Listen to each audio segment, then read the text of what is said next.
A very warm welcome to all of you. This is Remember Palestine, the only program solely dedicated to the struggles of the Palestinian.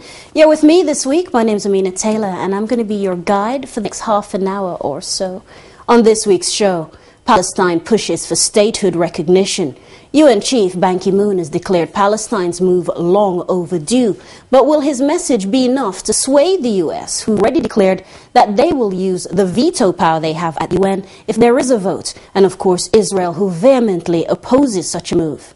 Where does this leave the Palestinian leadership, and what does it mean for Palestinians in the region and in the wider diaspora? Also on this week's show, Turkey gets tough. After Turkey sensationally downgraded diplomatic ties with Israel, will pressure from Ankara turn the tide of Israeli action? To discuss this and so much more, I'm joined by an absolutely stellar lineup of guests, including Sarah Colburn from the Palestine Solidarity Campaign, Andre Bohms from Free Gaza Movement, and Dr. Aung Sui Chai from Medical Aid for Palestine. That's all to come, but first, the tension of the forthcoming debate on Palestinian statehood, it's reached the Israeli settler community. This report from Hannah Kassis on the planned fight back. Israeli occupation forces have trained the illegal Israeli settlers in the West Bank settlements and supplied them with tear gas canisters and stun grenades, amongst other weapons. Netanyahu has a nuclear plant, he has tanks and F-16 fighter planes and other weapons, but he needs the help of settlers. Our people and government should learn from that. We the Palestinian people have nothing, and if a Palestinian fighter wants to pick up arms, the Palestinian Authority will not allow that. The training is supposedly to disperse possible Palestinian demonstrations after the Palestinian leadership attempt to seek statehood recognition at the United Nations later on this month. The settlers are already armed with automatic and semi-automatic weapons. They are the terrorists, not us. They attacked our houses, and when we are not at our houses, they take our lands. They cut down our olive trees. We have a field of fig trees in that area, around 200 fig trees in our land. The settlers cut them all down. In addition to the training and supplying of weapons to the settlers, Israeli occupation forces set up two lines around settlements near Palestinian villages. The first, if crossed by Palestinian demonstrators, will be met with tear gas and other means for dispersing crowds.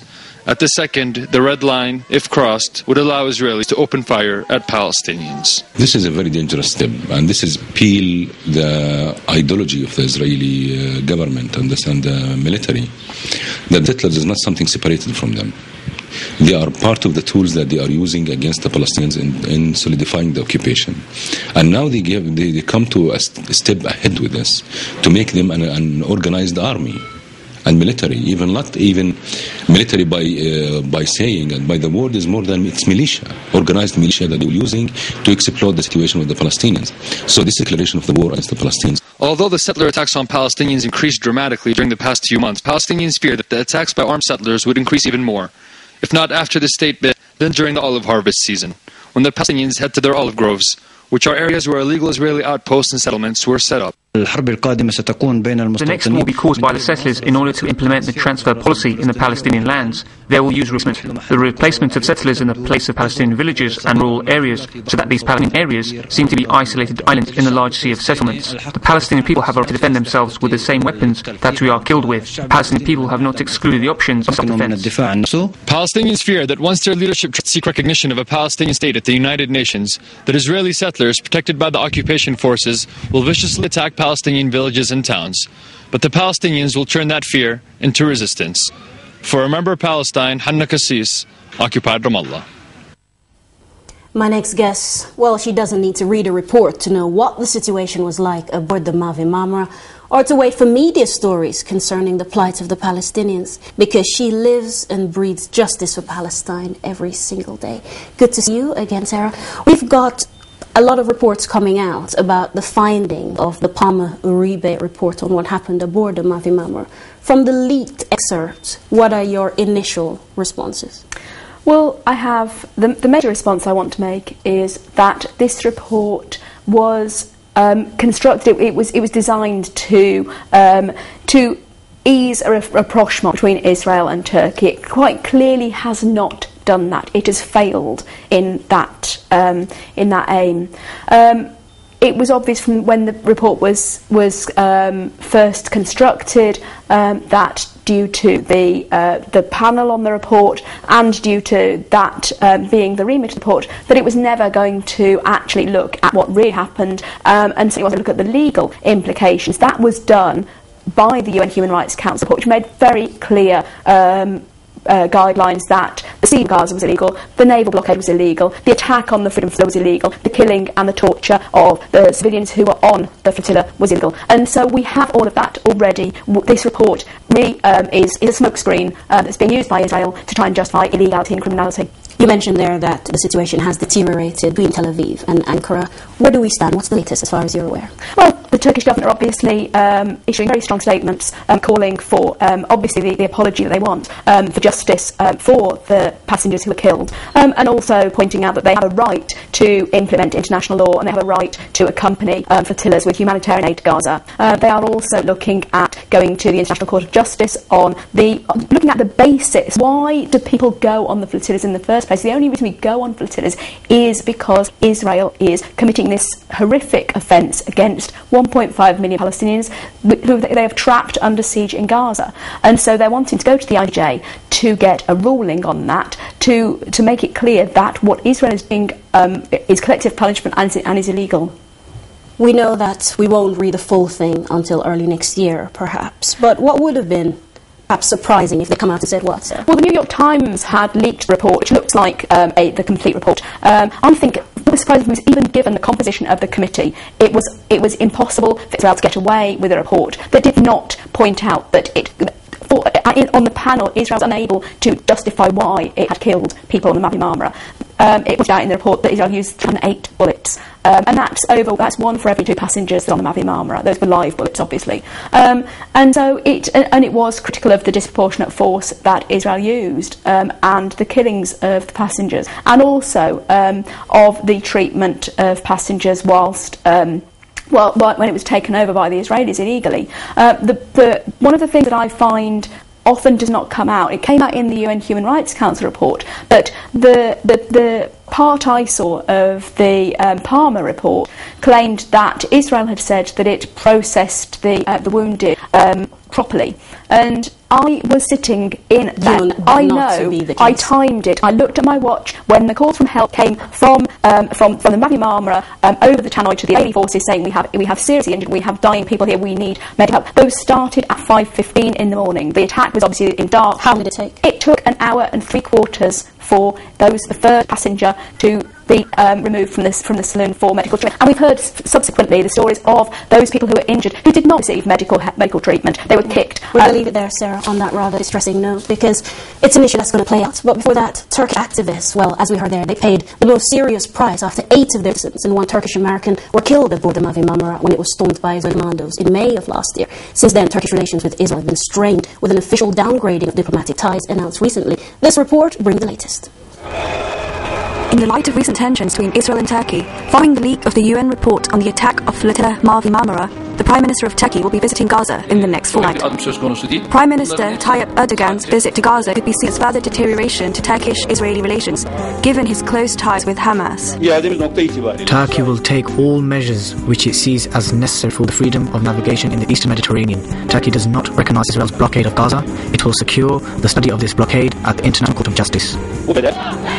The hostility between Turkey and Israel has increased since the UN report on the attack to Flotilla Mavi Marmara, where 9 activists were killed by Israeli forces in May 2010. We in the Hamas movement consider the International Committee report about the flotilla unfair, unbalanced, and giving the Israeli occupation the chance to escape from its responsibility for this big crime, and to our regret, it gave legality to the Israeli siege on the Gaza Strip. In spite of the UN report expected to be published in February this year, the document has not been officially released. UN representatives refused to make comments on leak to the media. Now, against the backdrop of the Palestinian statehood bid at the UN and a leak of the Palmer-Uribe report into the Mavi Marmara, tensions are running high. Just what will be some of the next steps in this unfolding drama? On more on this issue and the surrounding legal implications, we're joined by Andre Bomza from the Free Gaza Movement. We're getting legal here. We heard a little bit of what Sarah had to say about the contradiction between the UN report and now this subsequent report. We haven't heard everything from the new report because it has been a leak, but from what you know, what are the contradictions? The contradictions are huge. First of all, the Palmer-Uribe Commission found that the blockade is legal, blockade of Gaza. The Human Rights Council report said because a humanitarian crisis exists in Gaza, the blockade is illegal. The Palmer Uribe, and we call it the Uribe report because we want to emphasize that on that political panel was a well-known human rights violator. That makes the whole all the findings of the commission questionable, of the panel questionable. But the Palmer Uribe Commission isolated the naval blockade from the overall closure policy of Israel. That's the first time that this has happened. The fact-finding mission of the Human Rights Council took it as part of the overall closure, and so has the ICRC, the International Committee of the Red Cross, so have most other international experts. This is the first time when the naval blockade has been separated out. Then the Palmer Uribe panel found that this naval blockade distinguished from the overall policy of closure, was legal. The Human Rights Council report found that it was illegal. Therefore, everything that flowed from the interception, that the interception was illegal, the interception of the flotilla, and that everything else that followed, the use of force, the detention of passengers and crew, the appropriation or destruction of property, all of that was unlawful. Where does it leave the victims? Because clearly if the report is saying, one is saying it's illegal, one is saying, well, you know, if we separate the things, then it makes it legal, depending on where you go. There's a contradiction about that also. The Palmer Uribe panel didn't deal with the victims at all. It doesn't call for justice. That was never their purpose. It was a political panel with a political purpose. Purpose was never to get justice for the victims or to figure out what violations of international law occurred, so that it leaves the victims out in the cold. On the contrary, the fact-finding mission of the Human Rights Council found that there were all kinds of violations of criminal behavior towards the victims, and said that the victims have right to justice. A missed opportunity on some of these things. Will the pressure from Turkey, very quickly, Audrey, make a difference? Oh, I believe so. What Turkey has stated that it's going to do is go into the International Court of Justice. If you have two conflicting, totally contrary reports from UN agencies, the only way to determine what the state of law is would be to go to the World Court. We'll leave it there. Now, of course, it's critical for the Palestinians to know they're not alone. Across the globe, activists are reminding Palestine and her supporters that they keep fighting together for justice.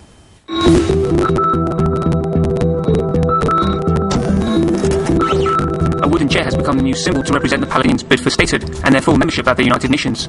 Today we built a Palestinian chair, Palestine's seat in the United Nations, made by Palestinians. We attached a key brought from Jerusalem to the box to ensure the right of return, and I hope we will get full membership in the United Nations. As the discussion at the UN General Assembly gets closer, Palestinians join efforts to put international recognition as a state. The wooden chair, covered in the blue colour of the United Nations, will be sent on a world tour until it reaches New York. The chair, unveiled in Ramallah, is part of various campaigns taking place around the occupied West Bank and Jerusalem Al-Quds. From the Brazilian city of Sao Paulo, the Palestinian ambassador Ibrahim El-Zerban unveiled the Palestinian State Now Committee with the support of all lawmakers, union leaders and activists.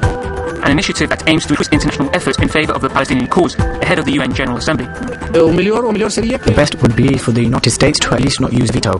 Now they are under much pressure because in this case they would be fulfilling a promise President Obama from last September when he said, "We hope to see a Palestinian state in the United Nations next September." Brazil has the first country in South America to give the recognition to the Palestinian state under the pre-C7 borders. On the 17th of September, Dublin inhabitants will be able to enjoy, for free, a full day of the Palestinian culture through music, photography, films and dance exhibitions. Palestine A Celebration is a cultural day organised by the Ireland Palestine Alliance and other groups to promote the Palestinian culture and seek the Irish government's support for the Palestinian statehood. The event also aims to serve as a reminder to the international community the strong Palestinian heritage and their right to live in freedom. My next guest knows exactly the humanitarian crisis facing Gazans. As one of the most prominent figures for medical aid for Palestine, Dr. Aung Suu Kyi has seen the plight of the people up close and personal, and Sui joins us now. A lot to discuss in a very short time, but what is the situation on the ground as you know it? The situation on the ground is terrible because you have Gaza under blockade, seizure, and it's not just a question of blockade. They get bombed at Lib, they're hungry, they can't rebuild their homes. In West Bank, you've got walled up bits and bits, and then attacked by settlers and so on. Within Green Line itself, you have Palestinians living as Israeli citizens in a second-class state. But more important is that you've got 5 million refugees 5 million. Of the 50 million United Nations official refugees, 5 million are Palestinians. And the difference is this: of most of the other refugees, once the war is over, once the crisis or whatever it is, disaster is over, they go home. These 5 million Palestinian refugees have no right of return. So what might this push for statehood mean for the refugee? Do you have questions about a lot of questions. If they do not have the refugees, I would call them exile, the diaspora on agenda. Then we've got a problem. You cannot write off 5 million people. You see? I mean, they are, you know, when I first met them in Sabra and Shatila, it was 82. Of course, I grew up as Zionist. There's Zionist Christian, 100%. And when I met Palestinians in refugee camps, 82, they're fourth generation growing up in a refugee camp. And that's all Palestine. And then a refugee identity card saying that they're Palestinians from so and so. What are we going to do about them? They cannot write off these people. Yeah, because it is most scandalous issue of the 20th and 21st century. So you fear they may be forgotten in all this political toing and froing? I hope they won't be, and I believe that they will make sure that it will not be, but it's going to be a very hard and tough fight for these people in a big political game. If I can read, I read a lot. I tried to follow up all the events of the PA and this and that. I want to know what to do with these people. Who has their interests? Who is going to deal with them? Who is going to give them rights? Who's going to make sure that the next generation of Palestinian kids enjoy the same rights as the rest of the world, instead of growing up in a refugee camp with no future? You know, in the Arab world, it's terrible what they call laji, which means refugees. It's terrible. The Palestinians have endured much things, and they've grown up remembering their identity, and they have to grow up proud of being a Palestinian, with a hope, with somewhere to live and to go, and not to be treated like that. And that really hurts me. So in the meantime, practically, what are we doing? Practically, MAP is running its program. Other people running their program. Next week will be the 29th anniversary of the Sabra Shatila massacre, that big scandal where 3,000 Palestinians were massacred after the PLO evacuated in 82. And many other organizations are doing whatever we can, little bits. But we'll just have to constantly put the refugee question on the table, constantly remind the world that this is a group that is a priority. They are not an afterthought. And we need money for this, of course. Yes, yes. Are the donations coming in? The donations are not coming in, because they are coming in, but not in that way. Because when I'm talking about specifically, we are talking about people want to support the work of MAP, but then are you talking about West Bank? And Gaza is constantly in trouble. Like, for instance, when Caslet happened, within the first week, we spent £700,000 just buying first aid kits and food packages and that kind of thing. And the resources are not enough. I think it's more important that we have a body of supporters to keep tabling the issues. And we cannot have a Palestine state which is based on 30% of the original Palestine. We can't just leave that off. That is not right. We leave it right there. And sadly, with all of that information crammed into your program today, that's the end. A warm thank you to all my guests, and especially to you for watching. We leave you now with images of Gaza, taken cameras delivered by the Remember Palestine team. Our gratitude for Nada Issa, her tireless work on this project. This week's theme, sorrow.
The headlines at Saturday Press TV. A U.S. drone strike in Pakistan's northwest tribal region kills at least 4 people.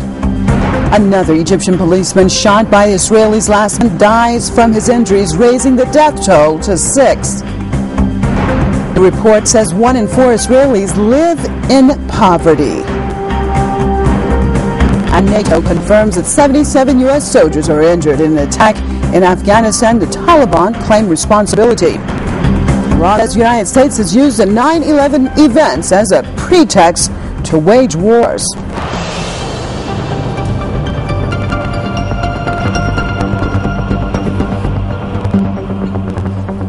And welcome. This is Press TV's World News. Thanks so much for joining us. Well, an unauthorized U.S. drone attack has killed at least 4 people in northwestern Pakistan. The attack took place in Miran Shah in North Waziristan province near the Afghan border. Days ago, 7 people lost their lives in a similar airstrike. As drone attacks in Pakistan's tribal region killed nearly 1,200 people last year alone. Islamabad has repeatedly condemned the unauthorized U.S. attacks, describing them as a violation of Pakistan's sovereignty. We're going to switch over to Pakistan. In Islamabad, we're joined by Press TV's correspondent Javed Rana. Javed, what can you tell us about the latest drone attack? Well, this latest drone strike happened in Mirali. This is near the capital of Mirali of the North Waziristan. According to the reports that I have received from the 4 people so far have died in this U.S. drone strike. Actually, it was an attack. There were 2 missiles were fired on a vehicle. It caught fire, and the people inside they are suspected to have died of injuries.